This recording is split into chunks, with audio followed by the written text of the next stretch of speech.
Hey guys, it's Jay Calderon with JAYONBOXING here, going over the greatest fight card of all time, according to DAZN, the ARTUR Beterbiev versus Beterbiev-Bivol 2. But before we get into it, of course, please like, subscribe, share, comment, all that stuff down there in the comments section below. I do greatly appreciate your support. Now, just to start off, in case you didn't know, Beterbiev-Bivol handed ARTUR Beterbiev his first defeat as a professional, snatching away all the gold at 175 pounds, becoming the undisputed champion at light heavyweight. However, while we are going to talk about that, of course, I do want to talk about a couple of other things that happened on this fight card that I think are something of note. I don't want to jam too much into this particular video, but at least enough to kind of give you my takeaways from this event. So, without much more rambling, let's get into it. Of course, we will start off with the main event, and I just have to say, one of the better fights that I've seen. Again, I love a big brawl. I like a Callum Smith versus a Joshua Buatsi as much as anybody else. It's a great fight. But when you see two of the highest operators in the sport battling against one another, having to make adjustments, having to slug it out at times, having to move and box and use their brain and their brawn, and you know it's for all of the gold at the weight. Just an amazing fight. It adds to the atmosphere, the electricity of the event. Also have to say, I have to give my kudos to the judges in this fight. Although one gave it a draw, I can understand. For the most part, I thought all the scoring went correctly, from Chris Mannix to the AI judge to myself to everyone apparently, pretty much going with Bivol doing enough late in the fight, with a great strategy, I might add, to pull it off. Of course, that strategy was pretty simple, it seems like. You know, he kind of started super fast in that first fight, towards a bit more aggression in the middle rounds, but ultimately faded down the stretch and allowed the older Beterbiev to get off a bit more and just touch him up enough to sway the judges. Basically flipped that around in this fight, but did it in a more controlled way, where he was still taking the lead. Yes, he let Beterbiev take maybe, you could argue, 4 of the first 6 rounds of that fight, but Bivol made sure he wasn't getting clipped too hard, he wasn't getting beaten around the ring. Aside from a couple of body shots that maybe hurt him for a bit, for the most part he was very conservative in his approach in terms of what he was throwing and making sure that Beterbiev wasn't completely teeing off on him. Beterbiev kind of bit for that bait. Once you got into those middle frames, especially later on until about the 12th round, it was pretty much all Bivol. He then starts to move, he starts to get into that rhythm, and he had so much energy, it left such a lasting impression on the judges' minds. You could reasonably get the 12th round to Beterbiev in my opinion, but ultimately it was such a well-executed strategy from Bivol, and I really liked how he did much more of that pull counter that I thought he should have done in both fights, and really allowed for him to punish Beterbiev for his aggression and allow for him to dictate the action in this fight.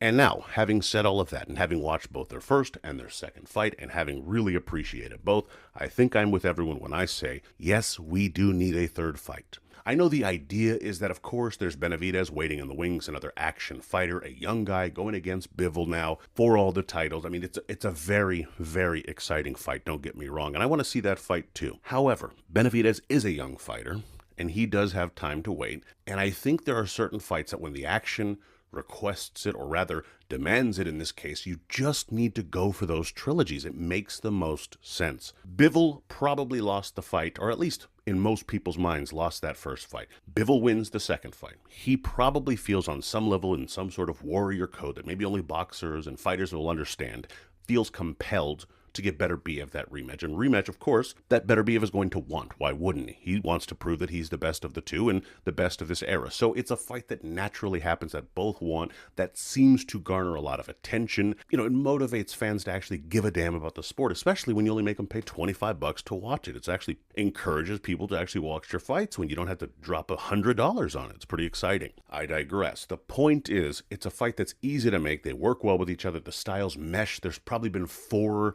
maybe 5 clinches in all of their 24 rounds at this point. They're close, they're competitive, and they're good to watch. Sorry, I think Benavidez has to wait. And again, he's young enough to do so. He could fight perhaps Callum Smith is on the undercard of that fight even. I would happily watch that fight and just see who of the two can actually do better. I still suspect that Benavidez would come through. He's going to be there. It happens to perfectly build to their fight, whether it's Beterbiev or Bivol fighting Benavidez. It makes all the sense in the world, and hey, it's another good solid payday for Benavidez if he can get through it. I just don't need to see that fight yet. Some fights require and demand a trilogy, and this is one of them. Now, on the undercard, there's a couple of fights in particular that I'd like to kind of mention, and no, it is not Hamzat Shiras and Carlos Adames sort of moving their heads and feinting at one another for 12 rounds. Believe it or not, I have no real desire to speak of that fight, maybe ever again. But we will go with the co-main event, which of course was Joseph Parker making pretty easy work of Martin Bakole. And I have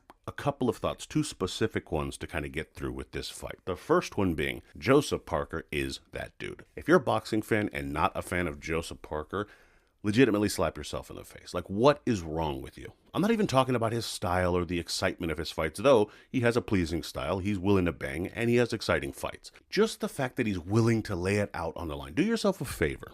Go to BoxRex.com, search up Joseph Parker, and look at the heavyweights that this man has faced. Or rather, try to find one he hasn't faced that he should have faced by now. Did he lose a couple of fights? You know, some think he lost to Ruiz. I didn't.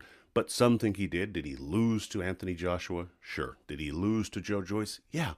Who gives a damn? The guy's on the run of his life because he continues to improve, stays active, keyword there, active, which is super important for development, and now is probably the best version of himself in a wide open heavyweight division, because yes, Usyk's there, but he won't be there forever. So you just have so many opportunities if you're Parker, and it all stems from him being consistent and fighting the best and actually being worth a damn in the ring, of course, helps too. Kudos to the man. He deserves all the fans, all the credit, all the money, all the big fights he can possibly get because he's willing to actually get in there and fight. On the flip side to that, Bakole, his team really did not help him out in this case. I mean, he was red hot after beating Jared Anderson and making it look pretty easy himself.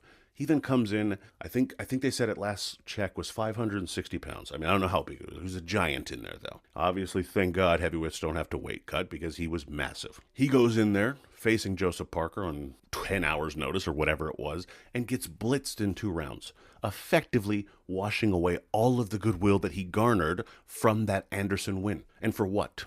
What do you get paid? $500,000, million maybe to step in? Okay, decent payday. If that's all you're in it for, fine. But you could have made more if you picked your spots better. The FAF Jagba fight, that was a winnable fight.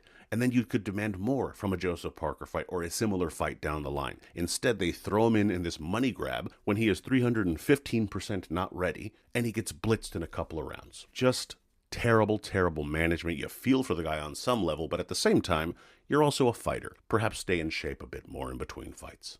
And the final fight that I want to talk about, of course, is SHAKUR Stevenson successfully defending his WBC lightweight title against late replacement Josh Padley, stopping him in the 9th round. I have mixed feelings about this fight. You know, on the one hand, it's good to see someone like Stevenson, who isn't always exciting, get a stoppage. On the other hand, it took him 9 rounds to beat a late replacement foe that he completely outclassed, but he also might have hurt his hand. And to be fair, Padley's probably a little better than maybe some people would have given him credit for. So what does that leave you with? Well, to me, it leaves you with mixed feelings for this fight, the same way that I have mixed feelings about SHAKUR Stevenson. You know, I'm a big proponent in blaming the loser in a boring fight. I don't think you should blame winners for winning. They did enough. They won. By definition, the person who needed to do more was the loser. On the other hand, SHAKUR Stevenson is a special case in that he's highly regarded. He's a known commodity. He has a name. He's won titles, and he wants big fights. In order to garner those sort of fights, you need to be a bit more exciting than sometimes he seems willing to be in these fights. It's not that you won't win those fights, but are you going to win over fans with that kind of style? And that is where I have these mixed feelings. I don't want to encourage someone to fight outside of who they are. But at the same time, prices should match who you are from an entertainment standpoint too. You don't get paid off merit in this sport. That's not the way it works. You need a return on your investment as a promoter, as a network, as a whatever. You get paid based on how many eyeballs, how many people can you put in seats. That's what you get paid for. So you really have to look at SHAKUR and think, does he really want those big fights? Or does he want the accolades? If he just wants to fight, you know, and win titles and beat people he should beat, then he can fight any way he wants to. If he really wants to demand those kind of fights against a Gervonta Davis, he needs to look more impressive. Now, tonight, again, he did get the stoppage, so kudos to him. And when he's matched with a reasonably skilled opponent in an Oscar Valdez, he actually was in a pretty exciting fight there. I actually won't blame him for that because, again, the loser did more in Valdez. He at least tried and put forth effort. But the true greats need to find ways to look good even against lesser opponents, and that's what allows for them to really garner the notoriety that I think SHAKUR looks for. But what are your takes on these fights or any other fights I might not have addressed in this video? What did you think of the card overall? And do you want to see a trilogy between Beterbiev and Bivol? Leave that down in the comments. And of course, be sure to like, subscribe, share, check out all the social media up top. And of course, check out the video here. And as always, until next time.